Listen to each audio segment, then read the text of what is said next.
आमचे महायुतीचे आमदार यांनी एकत्र मिळून सरकारकडे मागणी एवढीच केलेली आहे की सुप्रीम कोर्टच्या आदेशानुसार कोणत्या भगिनींवर माता भगिनी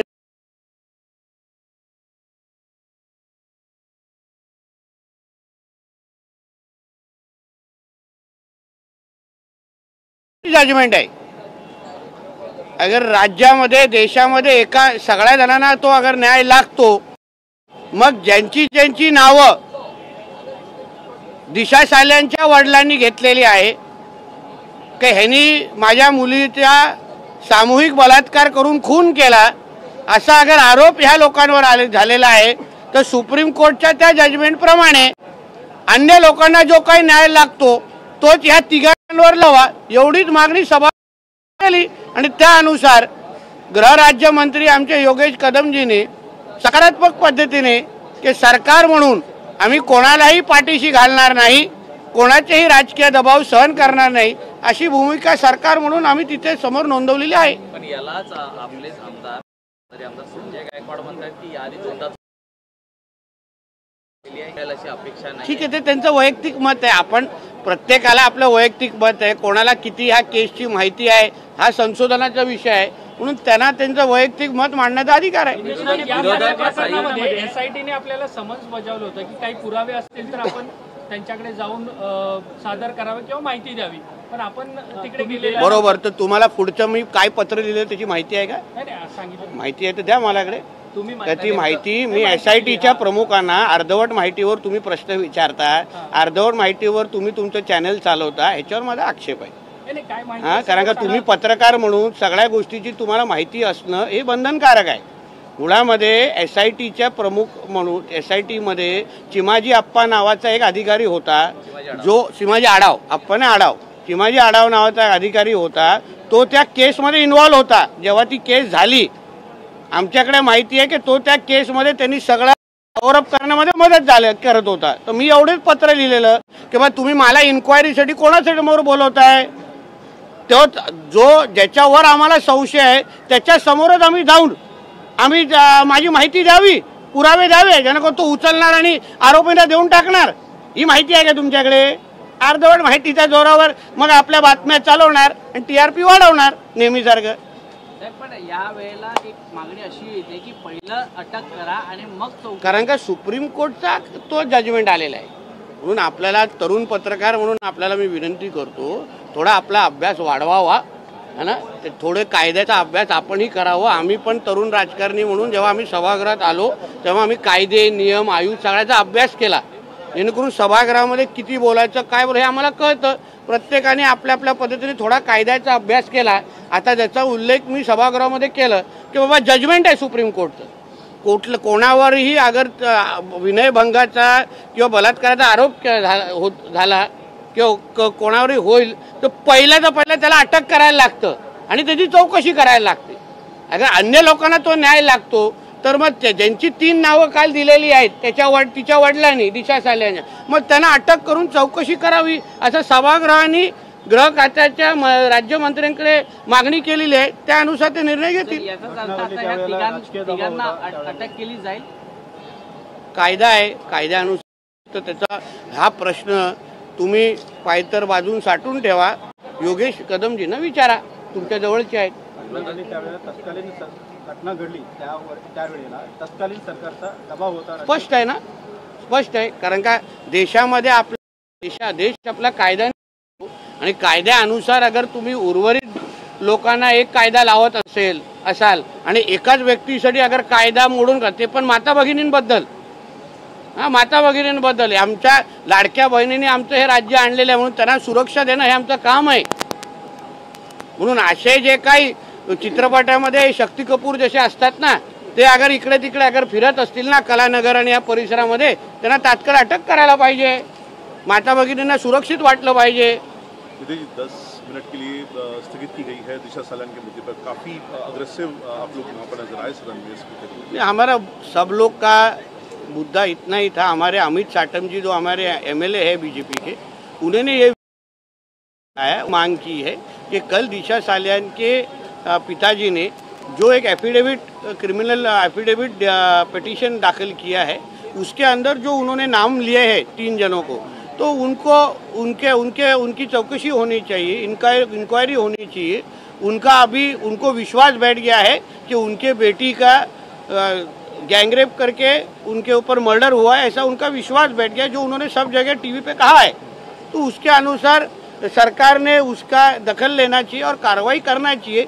इतनी सभागृह ने जो जांच अधिकारी तो अभी आप 1 साल का प्रश्न वापिस पूछ रहे हैं। आप लोग को जब याद आता है, जब वैसे आप लोग हम लोग को सवाल पूछते हैं। मैं 1 साल पहले जब SIT गठन हुई थी, तभी ही मैंने बोला था कि ये एक चिमाजी आड़ाव नाम का जो अधिकारी है वो गलत है, वो केस में कवर अप में इन्वॉल्व था, ऐसा मेरी मालूमात है। उसको SIT में मत रखिए, ऐसे मैंने खुद मुंबई CP को और अन्य लोगों को पत्र लिखा था। अब उस बारे में अगर आपको लेट मालूमात हुआ तो मेरी गलती नहीं है। जी, सबसे बड़ा सवाल ये कि दिशा संघमित्रा सतीश सर ने रिट पिटीशन फाइल की CBI जांच की मांग की है, हाई कोर्ट मॉनिटर्ड CBI। लेकिन आपकी सरकार पर इतनी पावर है कि आप लोग इसको एट अर्जेंट आप CBI की मांग कर सकते हो, CBI जांच कर सकती है। तो क्या आप कोर्ट का आदेश का वेट करेंगे कि खुद ही सरकार इस पर ऑर्डर करेगी CBI? वो अभी हमारे सरकार के प्रमुख क्या निर्णय लेते हैं वो आप उनको पूछना चाहिए। आरोप कर रेप, पहले उनको गिरफ्तार किया जाए फिर, क्योंकि सुप्रीम कोर्ट का कानून वैसा कहता है। सुप्रीम कोर्ट का जजमेंट है, जिसके ऊपर भी रेप का चार्ज हो, आरोप हो, उसको तुरंत पहले अरेस्ट करना चाहिए और फिर उसकी इंक्वायरी करनी चाहिए। देश भर में ऐसा ही कानून है, एक व्यक्ति के लिए तो वो कानून बदल नहीं सकते ना। संबंधित लोकप्रतिनिधींनी राजीनामा दिला पाहिजे असं देखील तुम्ही हाँ, कारण का तो अगर आमदार असेल तो दबाव आजही आणू शकतो। तेच दिशा साल्यांच्या काल वडिलांनी सांगितलेलं आहे की आमच्यावर दबाव आणला गेला, किशोरी पेडणेकरला आमच्याकडे पाठवलं गेलं, त्यांच्याकडून राजकीय दबाव होता। मग असा व्यक्ती अगर आमदार असेल तर उद्या तो कुठल्याही पद्धतीने काही प्रयत्न करू शकेल। आणि अशा कलंकित व्यक्तींना नैतिकतेच्या आधारावर, आता नैतिकता किती आहे हे आम्हा लोकांना विचार, आम्ही 39 वर्ष राहिलेलो आहे, नैतिकतेचं न पण नाही आहे तिथे, पण अपेक्षा ठेवायची आपण थोडी, आशावादी राहायचं की नैतिकतेच्या। असं का येऊन बोलत नाही आदित्य ठाकरे? तर बाबा माझं नाव आलंय, माझ्यावर आरोप झालाय, जोपर्यंत माझ्यावर आरोप क्लिअर होत नाही तोपर्यंत मी आमदार म्हणून राहणार नाही। वारंवार हे नितेश राणे आणि सगळेजण वारंवार येत आहेत, माझ्यावर आरोप करतायत। चला एकदाच हे सगळे आरोप मी स्पष्ट करतो। जून रात्री कुठे होतो, 13 जून रात्री मी कुठे होतो, मी दिशा साल्यांना ओळखतो की नाही, त्या दिवशी माझं टावर लोकेशन काय होतं सांगून टाकावं ना। माझं म्हणणे वारंवार आरोप होत आहेत, 2-3 वर्षापासून आरोप होत आहेत, आपण का तो काळा ठपका लावून घेतो ह्याचा विचार आदित्य ठाकरेंनी कुठेतरी केला पाहिजे। ह्याच्यातून पळवाट काढून उपयोग नाही आहे। शेवटी एक खून झालेला आहे, त्या मुलीला न्याय देणं हे आमच्या सगळ्यांचं काम आहे, हे काय राजकीय मुद्दा नाही आहे। घरातली एक मुलगी, तिच्यावर अत्याचार होऊन तिचा खून झालेला आहे, तर मला असं वाटतं की अगर वाटत असेल की कोण त्यांच्या तर त्यांनी बाहेर येऊन स्पष्टता द्यावी ना, पळतात कशाला आहे। काल मी बघत होतो तुमचे सगळे चॅनलवाले कधी नेहमी तावातावानी बोलणारे भास्कर जावदे पळवत होते, आमचे सुनील प्रभूजी कानावर फोन लावून न वाजणारा फोन कानावर लावत होते आणि कुठेतरी बाकीकडे निघून जात होते। पळतात कशाला आहे?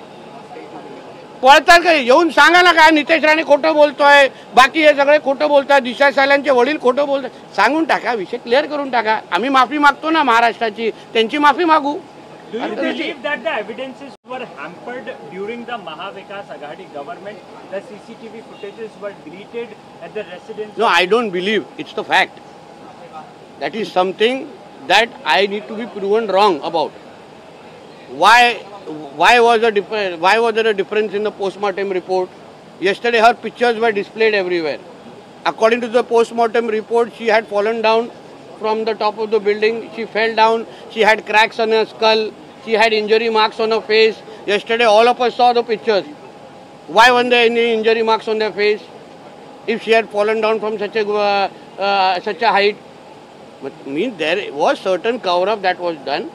Most of you were covering during those times also. You must be remembering, for 72 days CBI was not allowed to come in. They were stopped at the airport They were not allowed to enter the state also. Why is there a cover up? I am saying, let the truth come out, no? Nitesh जी, आप मंत्री भी हैं, आप मंत्री भी हैं, आप यहाँ पर आप मंत्री भी हैं, क्या मेरे को याद दिला रहे, क्या बता रहे? आईओ को चेंज करने को लेकर आप ये वाली बात सीएम के सामने उठाएंगे? मैंने पत्र लिखा है बाबा, मैंने पत्र लिखा है। नितेश जी मैं जब मंत्री नहीं था तभी पत्र लिखा है। तो मुझे ऐसा मालूम लगता है कि अगर फ्री एंड फेयर अगर इन्वेस्टिगेशन होना हो एसआईटी का, तो उन्होंने जो कोई कलंकित लोग हैं उनको उधर रहना बराबर नहीं है ना, उनको निकालना चाहिए। नितेश जी, डे 1 से आप बोल रहे हैं कि ये सुसाइड नहीं बल्कि मर्डर है। मर्डर। आपके हिसाब से सर क्या कौन मास्टरमाइंड है, कौन बड़े लोग हैं जो अरे अभी और 3 नाम उसके पिताजी ने लिए, आदित्य ठाकरे, सूरज पंचोली, डिनो, उसके पिताजी ने नाम लिए। अभी आप बोलते कौन मास्टरमाइंड है? कौन होएगा मास्टरमाइंड? कौन होएगा ना? आज क्यों self yesterday the father has taken names. अब और आपको क्या चाहिए प्रूफ? उसमें ना नितेश राणे ने नाम लिया है ना किसी और ने, उसके पिताजी ने नाम लिया है। जिसने अपनी बेटी खोई है ना, उसके पिताजी ने नाम लिया है। रादर देन चेजिंग मी और chasing us, where is he? Where is Aditya Thackeray? Why is he not answering from last night? Why is he not coming in front of the public? Why isn't the Uddhav Thackeray coming out? बेटे के ऊपर जो allegation लगे हैं ये गलत है। क्यों नहीं हम लोग को रॉन्ग कर रहे? आप ढूंढना चाहिए, थोड़ा चाहिए। नितेश जी रानी का बाग है वहाँ, अब गलत जगह ढूंढते इसलिए आपको मिलता नहीं है आदमी। इस मुद्दे पर कई आदमी नहीं मतलब नितेश जी, इस मुद्दे पर उद्धव ठाकरे कुछ साल पहले कह चुके कि मेरे बेटे को जानबूझकर फंसाने का प्रयास भारतीय जनता पार्टी द्वारा। Very good. पॉलिटिकल आरोप नहीं है, उसके खुद के पिताजी भी अभी गलत बोल रहे हैं क्या? प्लस अभी कल किशोरी पेडनेकर ताई ने किधर तो फोनो देते हुए कहा है कि उसके माँ बाप ने पैसे मांगे। आप पढ़िए उनका, सुनिए उनका फोनो है। तो वो भी एक केस दायर करना चाहिए कि ऐसा उसके माँ बाप के ऊपर क्यों आरोप कर रहे हैं लोग। वो क्या कर रहे थे पेडनेकर ने? किशोरी पेडनेकर किसके पार्टी की मेयर है थी? तो उद्धव जी को अगर लगता है हम लोग सब लोग पॉलिटिकल आरोप कर रहे हैं, तो फिर उन्होंने राणे साहब को के फोन किया और बोला कि मेरे बेटे को बचाओ इसमें। खुद नारायण राणे साहब को फोन किया था, एक नहीं 2 बार किया था। आपको भी 2 बेटे हैं, मेरे बेटे से कुछ हुआ रहेगा गलती तो उनको बचा लो आप। गुहार लगाई थी राणे साहब को। पूछिए राणे साहब को, राणे साहब ने ऑन रिकॉर्ड कहा है मैं उन्हीं का बेटा हूँ। आदित्य ठाकरेंनी प्रतिक्रिया दिली आहे, सातत्याने आम्हाला बदनाम करण्याचा प्रयत्न केला जातोय। प्रकरण जे आहे ते आम्ही कोर्टात पाहू असं आदित्य ठाकरे। हो, चांगली गोष्ट आहे ना, कोर्टातच पाहायची आहे। आम्हाला नका उत्तर देत बसू, तुम्हाला जास्त त्रास नाही देणार। तुम्हाला जे बोलायचं आहे कोर्टात सांगा की दिशा सालेंचे वडील पण आता खोटं बोलतायत, ज्यांची मुलगी गेली आहे ना ते वडील पण आता खोटं बोलतायत। सांगून टाका कोर्टात, आम्हाला काय। नितेशजी 5 वर्ष सातत्याने बदनामीचे प्रयत्न जे आहेत राणे साहेबांना काय उद्धव ठाकरेंनी। अरे बाबा हा जुना विषय आहे, तुमचा अभ्यास फार बेकार आहे, एकदम अवघड विषय आहे। मुद्दा असा आहे उदय की त्या राणे साहेबांना जेव्हा तुला माहिती आहे मालवणी पोलीस स्टेशनमध्ये आम्हाला इन्क्वायरीसाठी बोलवलेलं, साहेबांनी ऑन रेकॉर्ड इथे सांगितलेलं की उद्धवजींचे 2 वेळा फोन तेव्हा राणे साहेबांना आलेले की तुम्हालाही 2 मुलं आहेत, माझ्या मुलाकडून काय झालं असेल तर त्याला वाचवा, मदत करा, असं ऑन रेकॉर्ड सांगितलं होतं। नारायण राणे साहेब पण बोलतील याबद्दल। आदित्य ठाकरे आता परत 1 वर्षांनी परत विचारणार का तू? आदित्य ठाकरे आता राजभवनामध्ये प्रतिक्रिया देत होते बाहेर, राजभवनाच्या बाहेर। ते म्हणतात की 5 वर्षा अगोदरची घटना आहे, सातत्याने घटना 5ची असून दे की 25 वर्षाची असून दे, त्या मुलगीला न्याय भेटला मग येऊन सांग ना सगळ्यांना की बाबा तिच्या वडील पण खोटं बोलतात। 8 जूनला तू कुठे होतास याचा कॉल रेकॉर्ड दाखवून, लोकेशन दाखवून दे। ओपन अँड शट केस आहे, ओपन अँड शट केस आहे। चला, थँक्यू सर, थँक्यू।